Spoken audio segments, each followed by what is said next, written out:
I'm Larry Fedorik, and this is I Was 8.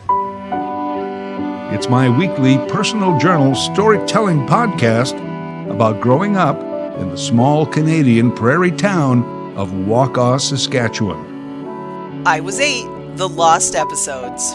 Number 12, The Town Tour. This is the 64th episode of I Was 8. Now that I think about it, a town tour perhaps should have been one of the first episodes in the series. But as I said, I only just thought about it, so instead it's one of the last. If you've been with the podcast for a while, many of the sites on the tour will be familiar. And if not, maybe this will encourage you to go back and listen to some episodes you have missed. Let's begin. Try and stay with the group. We'll start the tour at my house. The old wooden two-story house on the corner. We lived in 4 different houses during our time in Wakaw, Saskatchewan, but this was the growing-up house. This is where we lived the longest. On the last street in town, south end of town, across the street from the high school. Recently added a large new gymnasium. Weekend afternoons, we kids would watch for a car to be parked at the high school, which meant a teacher was there working. We'd bang on the window to see if the teacher would let us in to use the gym and play basketball. Most didn't.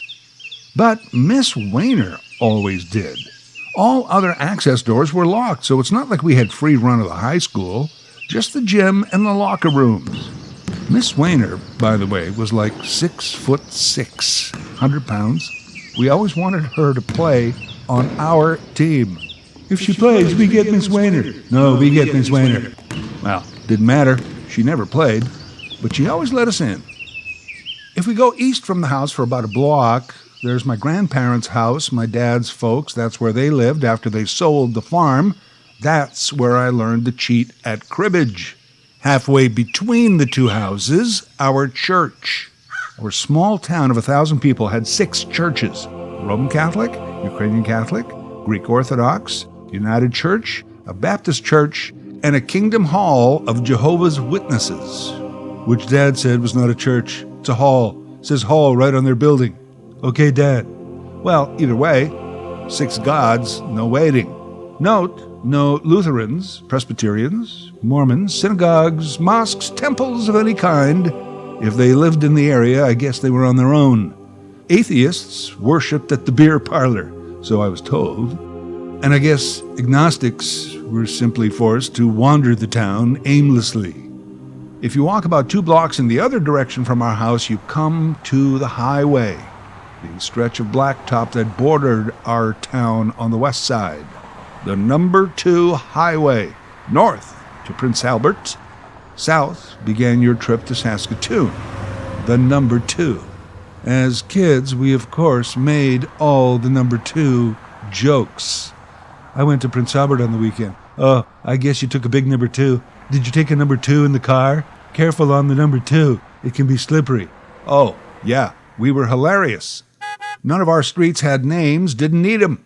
We were a small enough town that locations could be identified by visual aid and relativity. We lived in the white 2-story house across from the high school. My friend Edith lived 2 houses down from the newspaper office. People lived in the yellow house around the corner from the water tower, the 3rd house across the highway from the Texaco station, and so forth.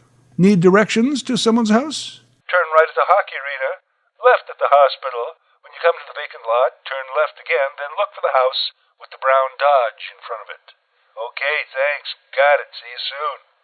The system worked. And by the way, you lived in a house, but your address was a post office box. Actually, this would be a good time to walk about 3 short blocks north from our house to the only street we called by name, Main Street. Not even officially Main Street. That's just what we called it, Main Street, the main drag. It led to downtown, but it kind of began on this corner north from our house. On this corner was the schoolyard for my little grade school, the post office, and our movie house, the Gem Theater. The Gem Theater ran movies on Fridays and Saturdays, bingos on Mondays, and occasionally a live act came through. If there was an especially important film, like The 10 Commandments or The Sound of Music, they ran it 6 nights a week. Never a matinee. Who watches a movie in the middle of the day? Who do you think you are? City folk? Which meant the theater was closed, and the theater steps were a great place for kids to just sit, hang out, loiter, kill time, and eat sunflower seeds. You couldn't eat the sunflower seeds in front of just anywhere, because there would always be a lot of shells left on the ground. So like if you ate them hanging around the drugstore, the owner would always come out with a broom.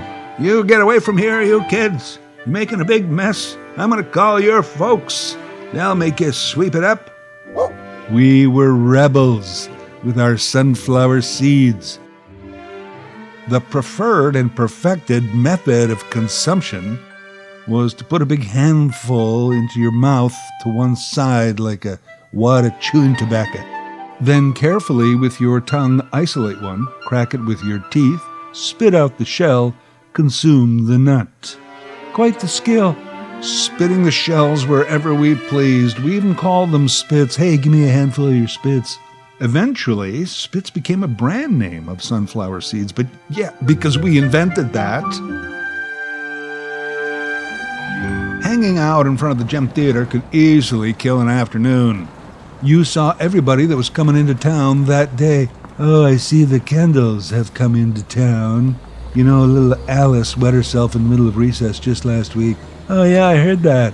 Of course, you saw everybody who stopped at the post office to pick up their mail. "Ah, I see the Simchucks have received another large package from the Sears catalog. That's the second one this month. They must be rolling in the dough."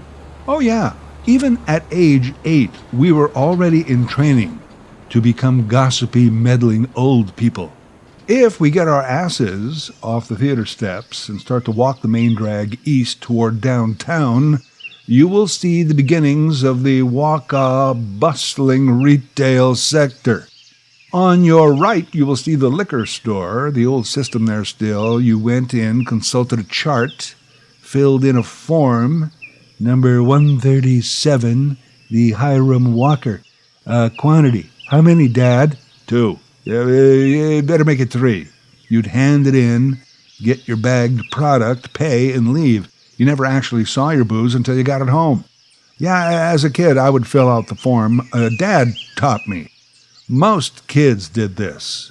If anyone had actually archived these forms, I'll bet most requests for hard liquor in the day in Saskatchewan were made in children's handwriting. Those early form-filling lessons came in handy in later years when I had to apply for a job or do my own taxes.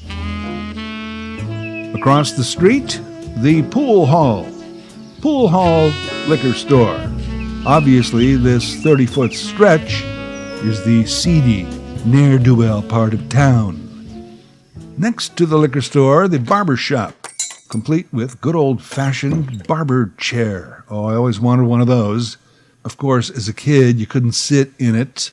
You were too small, too short. The barber put a wooden plank across the arms, and you sat on that, hoisted up by Dad or the barber. How demeaning. What'll it be today, the usual? Yes, the ridiculous yet somehow popular prisoner look haircut. Thank you. First come, first serve. You always knew when picture day at school was coming. Wait times at the barber shop were much longer. Now we're almost at the corner of the beginning of the main drag of the main drag. This is where things really got busy. On this corner, the Wakaw Hotel, Mr. John Fedoric, Dad, beer parlor, pub, and a beverage room manager. Okay, that's all just the same room. Just that one room, goes by different names. That's where Dad tended bar and balanced the till at the end of the night. Just across the way, the first of 3 grocery stores. Well, first as you drove into town off the old number 2 highway. Tee-hee. Number 2. This store was called the Locker Plant. Actually, it was Kotelko's Locker Plant, so as not to be confused with all the other locker plants. I wanted to mention it because it was an interesting concept so much of its day. Here's some background. It was not uncommon in the day for a family like ours to go in with another family and buy an entire cow. Go halvesies on the calvesies. Yeah, you bought an entire side of beef, and for the purpose of slaughter and consumption. Sometimes you also paid for the slaughter of the animal, but more often than not, in our case, it was from a family member's farm. So you did it yourself. Everyone helped. It was like a slaughter bee. Hey, we're having a slaughter bee. Bring your own booze. Yay, will there be cake? All portions were wrapped in butcher's paper, marked with a greased pencil, roast, ribs, steaks, etc. It was the same with a pig, except you usually bought a whole one of your own, and then you had your chops, your bacon, your ham. And since this was a time before everyone had a big freezer at home, you rented space at the Locker Plant. They had a big, giant room that was a freezer, just a big meat locker. That was their business, renting out freezer space. You had big cages in there, like a storage locker in an apartment building, your own lock and key, and I guess they figured while you were there picking up your own family's meat, you might need a box of noodles or a can of soup. So they had a small grocery store. We had locker space there until we got our own big giant freezer. I remember the Locker store plant well. So fun to go in there on a hot day. Terrible candy section, though. Moving right along, next to the hotel was the Ford dealership, then one of the other grocery stores, the Red and White. Had the feeling of a small country general store. Right across the street was the most popular of our grocery stores, Scarlett's OK Economy. Looked, felt, and smelled like those big supermarkets in the city, except, well, much smaller. If we stand in front of the Red and White, looking at Scarlett's grocery store across the street, there's the drugstore on the left, the drugstore, home of Mad Magazine, available over the counter without a prescription. My doctor says I could use more humor. Our town's cafe was on the right. Sometimes, when I had money, I'd go in, sit on a stool at the counter, and order a Pepsi and a Jersey milk chocolate bar. Savor that for like half an hour. Old Lady Wintermuller worked there. Larry, Pepsi and a chocolate bar this late in the afternoon? Aren't you afraid you're going to ruin your supper? Well, that's what I'm trying for, yes. You'll see further right at the end of the main drag, the bank. A Bank of Montreal. Who's Montreal? Did they get a bank? Ooh, Montreal think they're so big to get a bank. Now we're at the easternmost part of town. Well, there's still the train tracks, and then across the train tracks, the grain elevators. But really, this was the last street to the east. If we go right from the bank, we can get to the RCMP headquarters, but left at the bank, north for a block, the next street is where the famous Mamcher's Confectionery is, the candy store. This street, like a secondary business hub, had the candy store and then also the newspaper office and the lumber yard. Keep going a little further, the Wakaw Recreation Center, the hockey rink, the hospital, and the biggest building in the entire town. No kidding, the Roman Catholic Church. If you turn left just before the church, you are by my schoolyard again, Gem Theater on your left this time. Keep going straight, and you're right back at my house. That's my town. About 1,000 people living and working inside these squares of a simple grid system. When we moved to Saskatoon, we lived on a crescent. Folks back in my town, ooh, crescent. What's that? Sounds fancy. Yeah, it's a street with a curve in it. Fantastic. This town is where I was 8. Actually, it's where I was 6 and 7 and 8, as well as 9, 10, 11, 12, 13, 14, and 15, almost 16. Just before I turned 16, we moved to the city. I was never so glad to be leaving a place. That was then. In hindsight, well, I know you're expecting me to say that I wouldn't trade it for the world.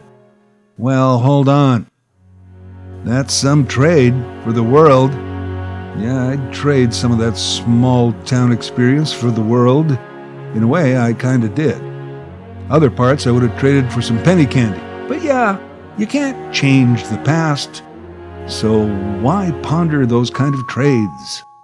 And yeah, a lot of it was really great and will be cherished forever. Ah, there's the whistle. Peter's mom. That was her system. She stood out on the stoop and blew the whistle. You could hear it all over town. Peter knew that meant he had to go home. And though none of our parents had any kind of whistle system, for the rest of us it was also a message. Guess I better be getting home too. Playtime is over.